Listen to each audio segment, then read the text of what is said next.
So hello guys, scary Saturday में आपका स्वागत है। यहाँ मिलने वाला हर एक सैटरडे इवनिंग को एक thrilling and horrifying real life story. So आज का जो कहानी है, जब मुझे पता चला था, मैंने जब सुना था, लिटरली गूज बम्स आ गया था। बहुत ज़्यादा डरावना और बहुत ज़्यादा थ्रिलिंग एक्सपीरियंस आपको देने वाला है। अगर आप कान में ईयरफोन लगा के स्टार्टिंग से एंडिंग तक एक्सपीरियंस करते हो, इमेजिन करते हो पूरी तरह, तो आपको बहुत ज़्यादा इंटरेस्टिंग और बहुत ज़्यादा डरावना ये स्टोरी लगने वाला है। आप खुद इमेजिन करो, बट पूरी तरह फोकस से आपको ये सुनना पड़ेगा गाइस, तब आपको बहुत ज़्यादा मज़ा आने वाला है।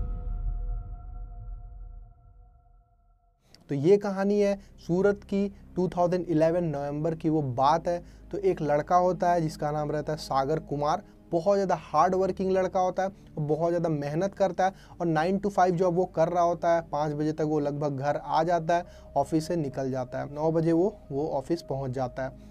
तो यूजुअली उसका डेली रूटीन अच्छा खासा चल रहा होता है। एक दिन उसका बॉस उसे अप्रोच करता है ओवर टाइम के लिए, क्योंकि बहुत ज़्यादा काम रहता है कंप्लीट करने को।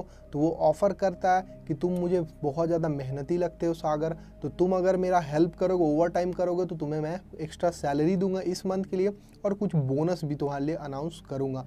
अगर आज तुम ये हेल्प करके आज भर में ये कंप्लीट कर देते हो रात में रुक कर, तो मैं ये तुमको करने वाला हूँ तुम्हारे लिए। बट बॉस उसे फोर्स नहीं करता है। बॉस ने ये भी कहा कि अगर तुम नहीं चाहते हो तो मैं तुम्हें फोर्स नहीं करने वाला हूँ और किसी और को ये काम दे दूंगा, फिर ये ऑफ़र किसी और को ट्रांसफ़र हो जाएगा। बट सागर को लगता है कि ये बहुत अच्छा अपॉर्चुनिटी है बॉस के नज़र में अच्छा बनने का और बॉस का हेल्प करने का, जिससे थोड़ा इनकम भी इनफ्लो भी हो। उससे ज़्यादातर उसे फ़ायदा ही होने वाला है, तो उसे बहुत ज़्यादा कुछ नुकसान दिखता नहीं है। फिर सभी लोग जा रहे होते हैं, तब बॉस उसे चाबी देता है कि जाने से पहले सारा कुछ लॉक कर देना और अच्छे से बंद कर देना पूरी तरह ऑफिस को। फिर सागर लगा रहता है, मेहनत करता है, सारा काम कंप्लीट करता है। बहुत से फाइल्स कंप्लीट करनी रहती है, पढ़नी रहती है और बहुत ज़्यादा काम करना रहता है। तो वो कंप्लीट करने में थोड़ा लेट हो जाता है। उसे कहीं 12 से 12:30 बज जाता है। 12-12:30 AM हो जाता है उस टाइम पे। तो कंप्लीट करने के बाद फाइनली लेट हो जाता है बहुत ज़्यादा। फिर ताला वाला बंद करता है, अच्छे से सब कुछ पहले चेक करता है कि सब कुछ सही से है या नहीं है। काम जो कंप्लीट किया वो एक बार और रिवाइज़ करता है। तो आधे घंटे लग जाते हैं उसी में लगभग। उसके बाद 1 बज जाता है तो वो निकल जाता है वहाँ से। बट जैसे ही वो बाहर निकलता है तो बहुत ज़्यादा सुनसान एकदम। आप सोच सकते हो 2011 के टाइम पे कितना ज़्यादा, अभी भी बहुत ज़्यादा चहल पहल नहीं रहते 1 बजे, बट उस टाइम तो और भी ज़्यादा। पूरी तरह काला आसमान और पूरी तरह जहाँ वो जाता है कुछ नहीं रहता, बस साइलेंस रहता है, कुछ भी नहीं दिखाई देता, सुनसान एकदम। फिर भी वो चलो भगवान का नाम लेकर वो चलते जाता है वो रास्ते में अपने घर की ओर। तो चलते चलते कुछ देर बाद उसे टॉयलेट लग जाती है, बट वो टॉयलेट करने के लिए उसे जगह नहीं मिल रहा होता, तो ऑब्वियसली सड़क पे वो तो करेगा नहीं। पर थोड़ा आगे जाने के बाद उसे दिखता है कुछ ग्राउंड जैसा रहता है कुछ, तो सोचता है कि वहाँ जाकर वो टॉयलेट कर लेगा। जब वो जाता है अंदर, तो जब टॉयलेट कर रहा होता है उसे ये नहीं पता रहता है कि वो कब्रिस्तान है। टॉयलेट करने के बाद जब वो रियलाइज़ करता है तो वो बहुत ज़्यादा डर जाता है कि उसने कब्रिस्तान में टॉयलेट कर लिया। तो यहाँ पे जैसे ही वो मुड़कर जा रहा होता है तो उसे कुछ न कुछ फील होता है।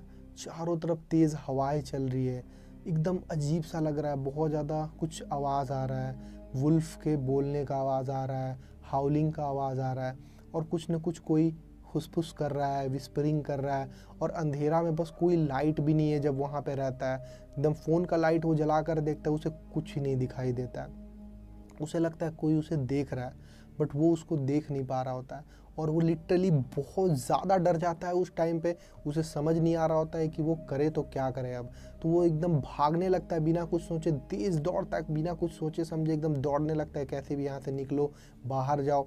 उसके बाद जैसे ही वो दौड़ता है, एकदम से वो सडनली वो गिर जाता है, दौड़ते दौड़ते ही गिर जाता है। उसे ऐसा फील होता है किसी ने उसका पैर पकड़ा या किसी ने उसको धक्का दिया, क्योंकि वैसे तो वो गिरने वाला नहीं था। उसे नहीं लगता कि वो खुद से रैंडमली गिरा। तो गिर जाता है एकदम से। उसके बाद वो ट्राई करता है उठने का, बट उसे लगता है कोई उसे खींच रहा है। फिर वो उठ नहीं पाता है। 1 बार ट्राई करता है, 2 बार ट्राई करता है, वो जल्दी से उठ भी नहीं पाता, बहुत ज़्यादा फटाफट उठने का ट्राई करता है। बट 2-3 बार अटेम्प्ट करने के बाद वो फाइनली उठ जाता है। बट जैसे ही उठता है उसे लगता है कोई उसे पुकार रहा है। एकदम उसको अजीब सा लगता है, वो मुड़ना नहीं चाहता, वो बहुत ज़्यादा डर रहा होता है। तो सोचता है जैसे तैसे करके मैं यहाँ से बस निकल जाऊँ। जब वो जा ही रहा होता है उसे लगता है कॉफिन से कोई बाहर निकल रहा है। उसे बहुत अजीब लग रहा होता है। उसे लगता है कुछ हिल रहा है, ज़मीन में कुछ हिल रहा है, कोई इसे बुला रहा है और बहुत ज़्यादा अजीब लग रहा होता है उसे। हवाएं चल रही है एकदम सुनसान। आप इमेजिन करके देखो, चारों तरफ एकदम अंधेरा ही अंधेरा, आपके अलावा कोई वहाँ पे नहीं है। अलग अलग आवाज़ें आ रही है, कभी कुत्ते की रोने की आवाज़ आ रही है, इंसान के कुछ बोलने की विस्परिंग की आवाज़, जबकि आपके अलावा कोई है नहीं, कोई दिख नहीं रहा। जस्ट इमेजिन कैसा लग रहा होगा उस टाइम पे और कैसा फील हो रहा होगा सागर को। बट वहाँ से समहाउ वो निकलने का कोशिश करता है, दौड़ के भागता है, फिर समहाउ वो कब्रिस्तान से बाहर निकल जाता है और एकदम दूर भाग के चला जाता है। फिर जब वो जा रहा होता है एकदम से सडनली उसकी नज़र एक रिक्शे वाले पे पड़ती है। फिर वो चिल्लाता है रिक्शे वाले को कि वो भाई सुनो, ऐसे करके कुछ वो पुकारता है, बट वो कुछ नहीं सुनता, रिक्शा लेके चलते रहता है। फिर वो भाग कर रिक्शे वाले के करीब जाता है। फिर जो उसने देखा, मतलब माइंड ब्लो कर सकता है किसी का भी। जब वो जाता है, रिक्शे वाले पहले गमछा मतलब ओढ़ के वो रहता है, गमछा वगैरह मतलब मुंह पे। फिर वो नज़दीक जाता है, तो जब उसका फेस देखता है, उसे उसका फेस ही नहीं दिखता। वो पूरा एकदम अंधेरा रहता है फेस में, मतलब उसे फेस दिखता ही नहीं है, हाथ पैर सब दिख रहा है बट वो उसे उसका फेस नहीं दिखता। और वो एकदम से डर जाता है कि करूँ तो क्या करूँ, ये क्या हो गया मेरे साथ। फिर एकदम अचानक से उसकी नज़र उसके पैर पे पड़ती है। फिर तो उसका माइंड, दिमाग खराब हो जाता है एकदम, जब देखता है पैर उसका मुड़ा हुआ है। फिर वो इतना ज़्यादा डर जाता है, मतलब जस्ट हार्ट फेल हो सकता है उसका, इतना ज़्यादा वो डर जाता है। वो बहुत ज़्यादा रिग्रेट कर रहा होता है कि क्यों मैंने ओवर टाइम एक्सेप्ट किया।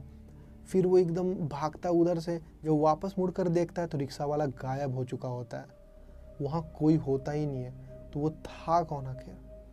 फिर वो ट्राई करता है कि वहाँ से निकला जाए, मतलब बहुत ज़्यादा, मतलब उसका हालत ख़राब है, कब कब आ रहा है, वैसे भी ठंडा का टाइम है, डर लग रहा है, बॉडी काँप रहा है उसका, उसके पास कुछ ऑप्शन नहीं, क्या करे क्या करे।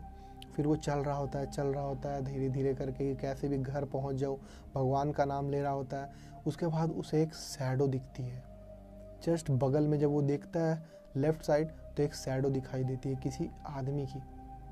फिर वो एकदम भागने लगता है, जैसे जैसे कैसे भागूं, कैसे भी, बहुत ज़्यादा वो रिग्रेट कर रहा होता है। फिर वो एकदम कोई उसका नाम बुला रहा है, सागर सागर, और वो बहुत ज़्यादा डर जाता है। वो कान में ईयरफोन लगा कर गाना सुनने लग जाता है। फिर वो चल रहा होता है, भगवान का नाम मन में ले रहा है, दिल बहुत तेज़ धड़क रहा है उसका। फिर कोई उसके कंधे पे हाथ रखता है, ऐसे करता है, टैप करता है, आपको भी कोई बुलाता होगा ऐसे तो टैप करता होगा, तो कंधे पर टैप करता है कोई।